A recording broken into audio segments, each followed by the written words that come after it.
다니엘서 제8장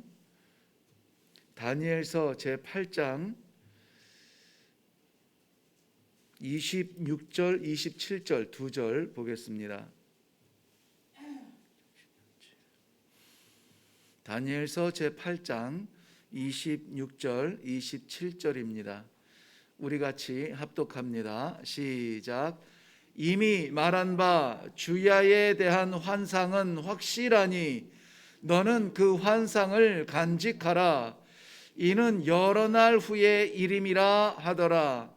이에 나 다니엘이 지쳐서 여러 날 앓다가 일어나서 왕의 일을 보았느니라. 내가 그 환상으로 말미암아 놀랐고 그 뜻을 깨닫는 사람도 없었느니라. 아멘. 환상에 대한 이야기가 나옵니다. 우리 어제 7장에서 바다에서 올라오는 짐승 같은 환상을 보았습니다.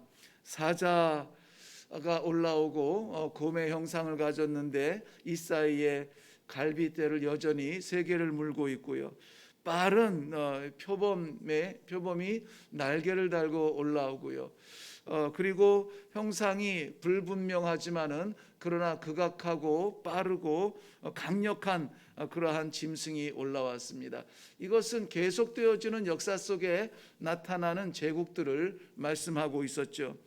사자를 표현하면서 이 바벨론을, 곰을 바사로, 그리고 표범을 헬라로, 마지막 강철 같은 그 쇠처럼 단단한 이빨로 세계를 집어삼킨 그 로마에 대하여서 그렇게 환상을 보여주었습니다. 오늘 8장에서는 그 가운데 조금 더 주목하고 집중하는 조명되는 부분들이 있는데요.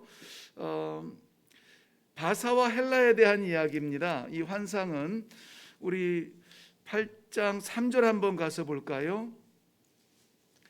3절. 내가 눈을 들어 본즉 강가에 두 뿔 가진 숫 양이 서 있다 그랬습니다. 그리고 5절에 가서 보겠습니다. 내가 생각할 때에 한 숫 염소가 서쪽에서부터 왔다 이렇게 되어 있습니다. 오늘 이 두 종류의 짐승이 보이는데 두 뿔 가진 숫 양과 숫 염소, 이 숫 염소는 눈 사이 미간에 큰 뿔을 가지고 강력한 뿔을 가지고 있는 그러한 형상이었습니다. 이 두 양과 염소의 형상을 환상으로 보여주시면서 주목하고 있는 나라들은 바로 이 바사와 헬라의 나라입니다. 한번 그 내용을 잠깐 보겠습니다. 두 뿔을 가진 숫양, 3절에서 보이는 이 숫양은 20절 말씀에 건너가서 하나님께서 천사 가브리엘을 통하여 해석을 해 주는데, 내가 본 바 두 뿔 가진 숫양은 곧 메대와 바사 왕들이요. 그럼 두 뿔이 어떤 뿔인 줄 알겠구나. 그 두 왕국을 이야기합니다. 둘 다 뿔이 긴데요. 그런데 그보다 하나가 더 긴 뿔이 있는데 나중에 나온 뿔이라는 겁니다.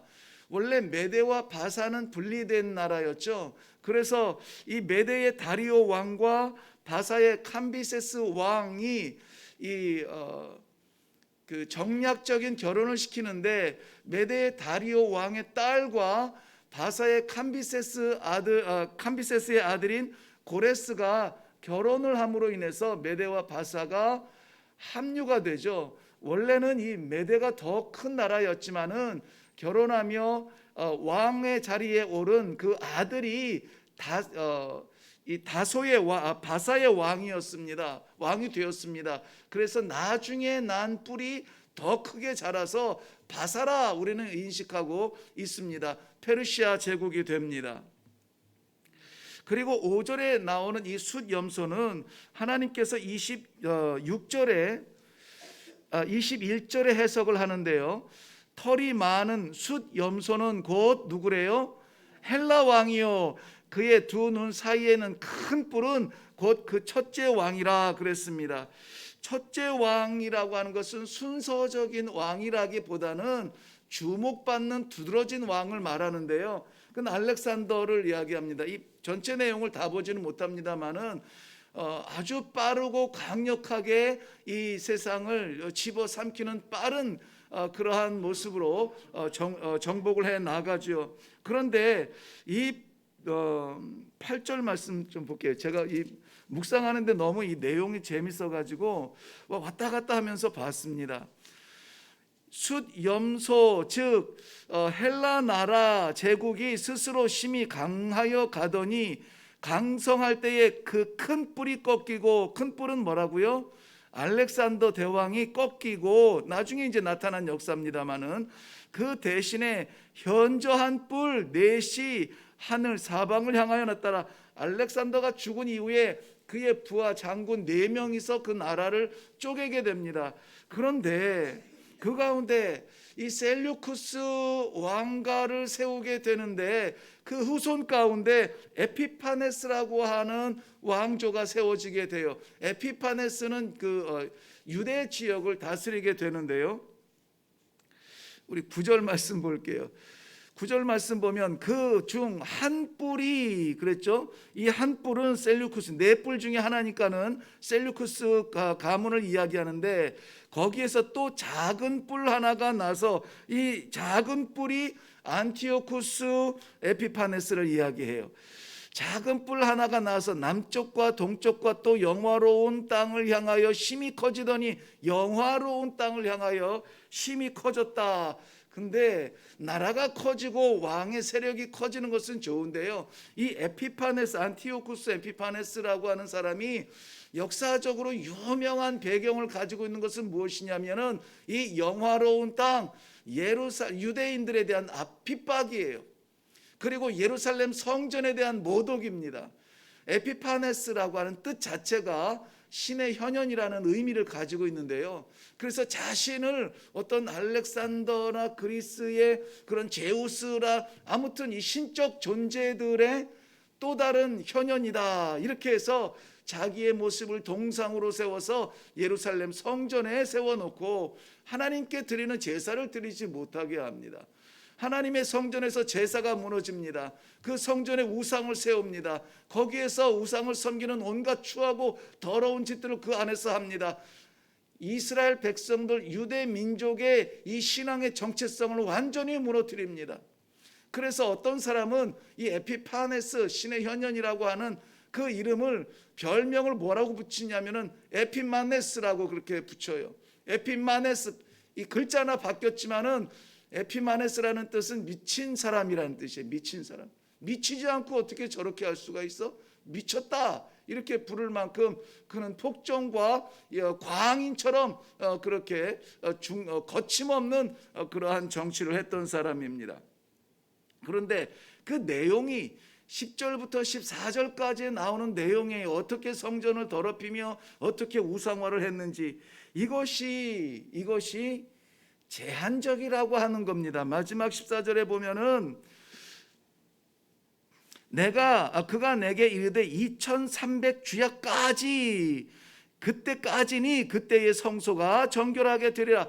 2300날 주야 동안에는 성전이 이 압박을 당하고 더러워지고 제사가 무너지고 하나님의 그러한 이 신성 거룩함이 보이지 아니하는 그러한 추악한 자리로 추락한다는 것입니다. 심지어는 이 사람은 이 동전을, 자기 시대에 자기가 이제 통용하는 동전을 만들었는데, 거기에 동전에다가 자기 얼굴을 새기고 뭐라고 썼냐면은 데오스 에피파네스 이렇게 썼어요. 데오스 하면은 하나님, 신이거든요.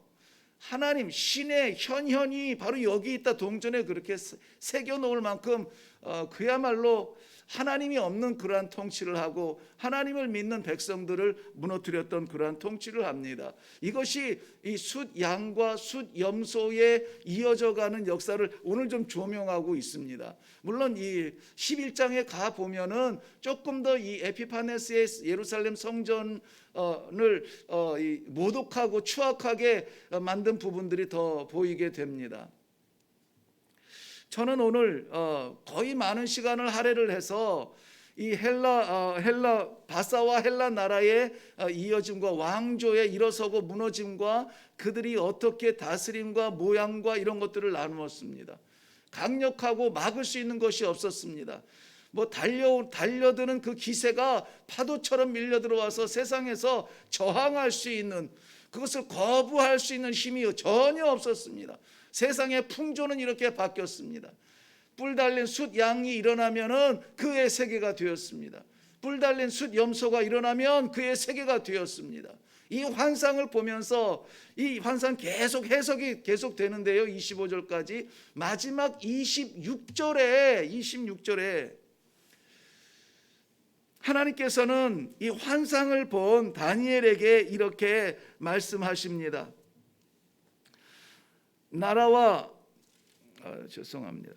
이미 말한 바 주야에 대한 환상은 어떻게?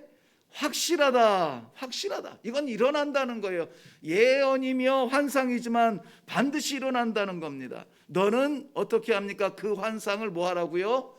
간직하라. 너는 그 환상을 간직하라. 새겨 넣어라 하는 겁니다. 새겨 넣어라. 세상은 바뀌죠. 왕조가 바뀌죠. 제국이 바뀌죠. 세상의 모든 트렌드가 바뀌죠. 그런데 너는 새겨놔라. 변하지 말아라. 간직하라는 겁니다. 무엇을? 이 환상을. 이 환상이 뭐냐면은 비전, 우리가 흔히 이야기하는 비전이에요. 비전입니다. 잠언 29장 18절 말씀에 보면 묵시가 없으면 백성이 방자히 행하거니와 율법을 지키는 자는 복이 있다라고 말씀하고 있습니다. 율법은 무엇입니까? 새겨놓은 하나님의 말씀이에요. 그것을 지키는 자는 복이 있다. 그런데 묵시가 없는 백성은 방자히 행한다라고 말하고 있습니다. 근거가 없이 행한다는 것입니다. 이 묵시가 무엇입니까? 하나님께서 보여주시는 비전이에요. 비전. 이때가 다니엘이 아마 70세쯤 되었을 때입니다. 그러니 엄청난, 우리는 그냥 이 성경책에 기록되어져 있으니까 고민 없이 이 말씀을 읽지만 당시에 이 비전을 받았을 때의 이 충격은 말로 다 할 수가 없습니다. 감당할 수 없는 충격이었습니다. 이 놀라운 환상을 받고 육체적으로, 오늘 성경 표현 그대로 보면은 지치고 그랬어요. 여러 날 알타가 일어났다. 이건 진짜 실제적으로 지치고 이해할 수 없는, 그 뒤에도 그랬죠. 아무도 이해하지 못하는 일이랍니다. 이거 어떡합니까? 그런데 하나님이 나에게는 주셨어요. 뿐만이 아니라 이 비전을 보았을 때에 다니엘 자신도 놀랬다 그랬습니다. 여기 놀랬다는 말은 깜짝 놀라는 게 아니라 이 소름 끼치듯 소스라치듯 놀랐다는 거예요. 그런데 그렇기 때문에, 그래서 너는 이 비전을 간직하라. 아무도 동의하지 못하고 아무도 이해하지 못할 때에 너는 하나님의 비전을 기억하라. 하나님의 율법을 기억하라. 하나님의 말씀을 기억하라. 여러분, 기억한다는 말이 뭡니까? 아까 율법을 말씀할 때도 설명했습니다만 새긴다라는 말이에요. 새긴다. 없어지지 않습니다. 새기라는 겁니다. 근래에 퓨 리서치 센터라는 곳에서 선진국 17개 나라에 이제 그 리서치를 했습니다. 당신의 삶을 의미 있게 만드는 것이 뭡니까? 17개 나라 선진국들이라고 하는데요. 삶을 의미 있게, 내 삶이 뭐 때문에 의미 있지? 14개 나라가 우선은 패밀리, 가족이 내 삶의 의미입니다. 내가 뭐 때문에 일해? 우리 가족을 위해서 일합니다. 건강을 챙겨야 돼. 왜 그렇습니까? 가족을 지키기 위하여서. 내가 병들면 가족이 힘드니까 가족 중심이에요. 그런데 17개 나라 중에서 건강이 최고입니다. 내 삶의 의미는 건강입니다. 스페인이 그렇게 대답했다는 거예요. 그리고 대만이 우리 사회가 내 삶의 의미입니다. 이렇게 말했어요. 딱 한 군데가 삶을 풍요롭게 하는 삶의 의미가 무엇입니까? 돈입니다. 라고 말한 나라가 있습니다. 어딜까요? 한국입니다. 지금 무엇을 우리가 우리의 자녀들에게 가르치고 있습니까? 무엇이 이 민족에게 전승이 되고 있습니까? 돈이면은 가족도 없습니다. 이건 뉴스를 보면서 쯧쯧댈 그런 상황이 아니에요. 신앙이 내 삶의 중요한 부분이라고 말하는 사람이 1%랍니다. 1%, 우리 대한민국의 1%. 제가 자랄 때만 해도 대한민국의 25%가 크리스찬이라고 그랬어요. 그 중에 지금 많이 무너지고 변질되고 20%, 뭐 15%만 남아도 그래도 어떻게 신앙이 내 삶의 중심입니다. 1%가 그럴 수 있어요. 목사만 해도 1% 되지 않겠습니까?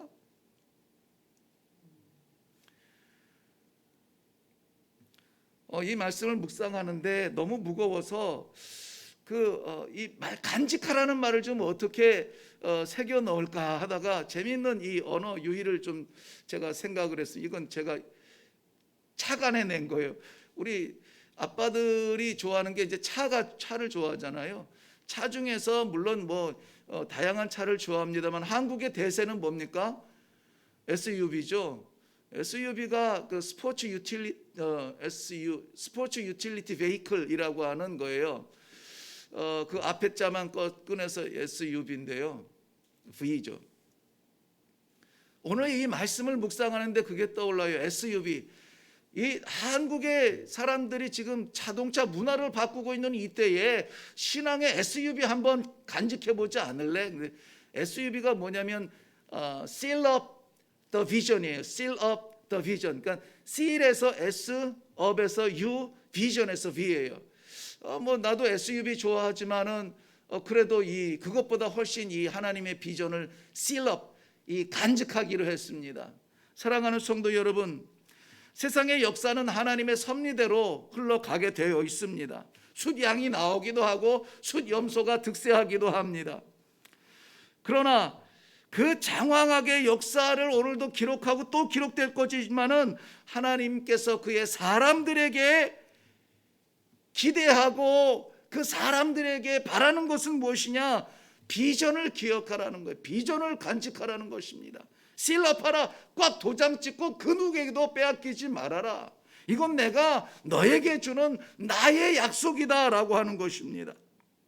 어떠한 상황이나 어떠한 순간 속에서도 우리는, 성도는 하나님의 사람으로 하나님의 약속을 간직하는 것이 최고의 우리의 꿈이고 우리의 본질이고 우리의 행복이고 우리의 목적이 되어야 될 줄로 믿습니다. 간직하는 하나님의 비전 있어야 됩니다.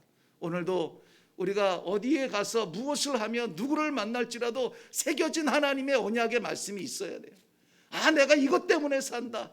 내가 이것 때문에 포기한다. 이것 때문에 끝까지 간다. 모든 것에 하나님의 비전, 하나님의 약속, 그것이 우리 자신과 우리의 가정 속에 새겨지는 복된 하루가 되시기를 주님의 이름으로 축원합니다. 기도하겠습니다.